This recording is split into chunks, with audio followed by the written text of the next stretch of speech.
Hi, Nancy. It's a pleasure to meet you. Thank you. So this film covers so many themes. It's hard to pick a favorite, but which one did you enjoy the most? Identity. We're having a conversation about identity here and about who gets to be authentic and who doesn't, and what it takes to be successful, how you remain whole. I think it's a conversation that we should all be having, but especially African Americans who created themselves up out of whole cloth and created so much culture, but still remain people who are told often what they're not and how they aren't representing a true Black version of themselves, which is nuts because who are they if they are not themselves? And yet, that's what Awkward Black Girl is about. Issa Rae's talked about that, and a lot of things. Spike Lee talks about it, and now here's Cord Jefferson having beautifully done this film with Jeffrey Wright and everybody, and it does the same thing. Identity, not only but based on race or nationality, but also within the family, which that was quite a contrast comical theme in the film. Yes. You know, there's a time where your mothers start to get older and they become and slip into the identity of somebody who needs to be cared for, like a child, and you become the caretaker.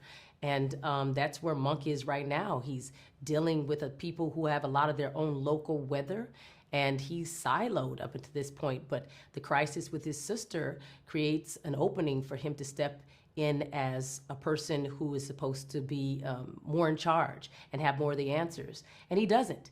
And so it's interesting to see what happens, but it's also interesting to see who he attracts. And that's Coraline, and they're having a new, mature conversation about perhaps maybe getting together after having had a few relationships that didn't work out. I love all of that. You're right. It happens in the family and in gender, all of that. Speaking of Coraline, Caroline brings a little bit of a ray of shine line for Monk. Well, Coraline is a lawyer who's a public defender who's successful. She's there living in her little beach house, and they meet cute, and they get a chance to, have a small intimacy and meet each other over wine and talk about things and get to know each other, which, by the way, is an act of resistance right there, seeing two mature people just slowly get to know each other and then intimately later on through their family connection.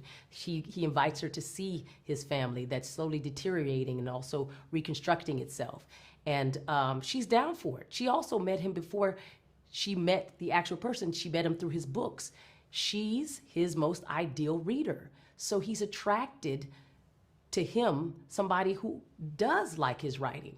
And so although he may not be getting that type of love out in the wider world, popular world, it's made an impact with her. And I think that that's a real interesting dilemma for him to be wanting something else when right there in front of him is a real, I